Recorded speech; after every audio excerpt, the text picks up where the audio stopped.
Hi, I'm David. Hi, I'm Jelena. And this is Bubbles! This is little Bubbles. Look at him. We're here at Purple Valley in Goa. I'm not sure where Bubbles is from. But Bubbles likes to hang out here, so Bubbles is here, being Bubbles. Yeah, we're from Toronto. Well, our studio's in Toronto, but we've been here teaching for 2 amazing weeks. And now we're going to do a tutorial. We're going to do a tutorial on Bhujapidasana. Bhujapidasana. Pidasana. Pida is pressure, Bhuja is Arms. arms. David likes to test me, and I often go total blank, dummy when he does these random tests. I've got to shine with the only Sanskrit I know, which is like asana names. Yeah. All right. So arm pressure pose. We're going to look at this because it's a popular request for people want to know about it. We're going to look at the transition in and out, the vinyasa. And so we'll look at the count, and then we'll give you some tips on how to work on it, because it's a pretty challenging vinyasa. And it's a pose that at first you get, and over time you get it to look better and feel better, but it requires a lot. It requires strength and flexibility, so there's a lot of mobility involved. And at this point in your practice, you're already really tired. Yeah, you just finished Navasana. And sweaty. And so, it's this interesting kind of conscious decision that you have to make, that you will work on it and that you won't just kind of like bypass it. But it's also a fun pose, and there's fun ways to work on it, which is this, unique way that we enter into it. We try to jump. I feel like that's a very Ashtangi kind of statement. It's also a fun pose. It is a fun pose. Yeah, it is fun. Yeah. No, I agree, I guess, because we're Ashtangis. But... And it's a pose where also at first, like, you learn how to fall in one way or another. You're going to... It's not going to be graceful. And I think that's such an important lesson in life, to learn how to giggle when you're not graceful and how to hold the moment when you're not graceful and not really get caught up and get upset with yourself because you didn't do something the way it's supposed to be done. And so it's like a nice learning lesson, ongoing. It's light. All right. So let's start. Maybe we'll see the full version. Sure. And then we'll break it down, talk about options. Bubbles, just a little this way. Great. Okay, so we're going to go from downward dog, of course. There's a dog. We're going to go, yeah. You got to move a little bit. Okay. Sapta on the inhale.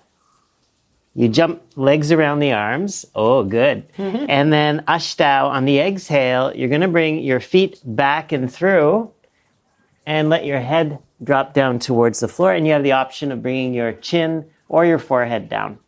And then inhale, Nava, head up. Exhale there. Dasha on the inhale, bring your legs back into Bakasana position. Yekadasha, exhale. Chatwari, Chaturanga Dandasana. Dwadasha, inhale. Trayodasha, exhale. Very nice. Good job, Jelena. Was Bubbles impressed? Yeah. Yeah, I think Bubbles. I think so. Impressed. So the state of the asana is Ashtau. That's the vinyasa that we hold for 5 breaths. And it's a hard pose, It's a very hard Bhujapidasana. pose, yeah. But I feel like the vinyasa is even harder. Like Yeah. the full version of the vinyasa. And it's hard because it's this jump. It's kind of the first time we encounter this movement. And so it can feel scary when you're doing it for the first time. It might feel like you're going to jump too much forward and kind of fall on your face, which can't happen. Yeah, we would call this a unique vinyasa. It's like a vinyasa that is specific to a certain asana. Yeah. So this vinyasa of jumping the legs around the arms is unique to Bhujapidasana. Okay. Let's break it down a little bit more. Yeah. Okay. So if you're working on this, then rule number 1 is that you're not allowed to lift your hands, right? So we're from downward dog. When you hop, the first thing you're going to work on is hopping your feet to the outsides of the hands and keeping your hands flat on the floor. So very simple like that. Just jumping the feet a little bit wide. Try not to cheat by walking your feet in closer to your hands, before you jump, shortening the distance. Do it a regular downward dog. This is scary. I think it's scary if you're not in a full. Yeah, if you're too far forward and you jump, then there's more weight in the arms, right? So it's even better from the full version. And then watch how Jelena is going to jump. She's going to bend the knees and drop the hips and keep the hips low as she goes. So she's not going to jump the hips way up into the air and try to come down slowly or anything like that. Remember what the vinyasa count was. It's sapta, inhale into the setup. So really what we're trying to eventually do is go from downward dog all the way into the setup on the pose on one inhalation. Okay. So once you start getting comfortable jumping the feet to the outsides of the hands, then you can start trying to bring the feet together in front. And the simple tip for this is that when you jump, you want to relax your legs. So you externally rotate, let the knees come out to the sides. And it seems counterintuitive because it is a difficult pose, but the more you can let your legs be floppy as you do that jump, the more likely they are to really externally rotate, and then the feet start coming closer and closer together. So at first it looks something like this.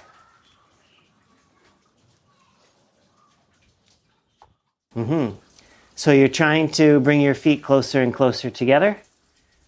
And they're still landing on the floor, so you can kind of share the weight between the hands and the feet, and eventually the feet are going to touch. Like that. And you can see that Jelena is kind of giving more of her leg onto her arm each time she's doing that. And look where the knees are on the arm. The knees are just above the elbows. So she's not trying to jump her knees really high on her shoulders. Because actually, when she gets into this position, it might be easier to keep the feet off the floor with the knees that high in here, but then when it's time to fold forward, her feet are pointing straight down at the floor. And if you have short legs, it's really hard to cross them too when their knees are high, so high up. Yeah. So you actually, when you're jumping, you want to aim your knees just above your elbows. Yeah, like that. So they're going to roll out to the sides, kind of hug the legs, feet will clap together. Eventually, you're going to jump and try to get the right foot to come over top of the left foot. It's always right on top of left. So same thing, Jelena is going to shift the weight forward a little bit into the hands, bend the knees, drop the hips, keep the hips dropped as you jump legs around, and then you see right foot lands over left. And then really, it's just a matter of distribution of weight here. She can tip the hips back a little bit, and the feet will come up into the air. All right, and then from here, Jelena is going to have to point the feet. So dorsiflex, plantar flex, and then keeping the feet pointed, she'll start to tip, and she can come down onto the forehead or the chin. If your feet touch the floor, that's okay. Walk them back and through. Eventually, maybe you'll be able to keep them off the floor. This is the state of the asana. Again, it's Ashtanga, Drishti's the nose. And then Nava, you're just going to go in reverse. So you'll tip your hips back, slowly lift your chin. Try to move slow here. So at the end of the inhalation, you come up, your feet are still crossed. And then there's an exhale. There's no vinyasa count. When you exhale with no vinyasa count, there's no movement. Nothing happens. On the inhale, it's tricky now.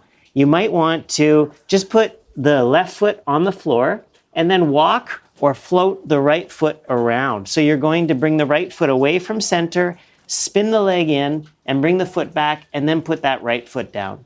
And then same thing on the left. Put some weight in the right foot, lift the left foot, spin it in as you wrap the leg back and around, and then you'll end up with the feet behind you in a squat position, and then shift your weight forward, come into the hands, and lift into Bakasana. From there, on your exhale, you can shoot your legs back, Chaturanga Dandasana.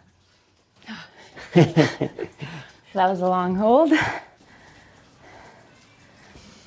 All right. You can see how over time that movement can start to happen at the same time. So both of your feet come away, and then you don't need to straighten them. As you've noticed, I didn't straighten my legs. They come away as you start to bring the legs back. The key is remember the name of the pose. It's arm pressure pose. So you really always want to feel like the sides of your legs are squeezing against your arms, even when maybe you don't even have to do it.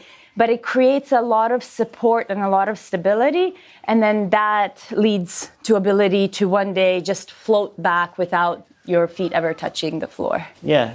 I would say that, that whole walking action and keeping the palms flat on the floor leads to the floating action. Yeah. We were just teaching a workshop on this here in Purple Valley.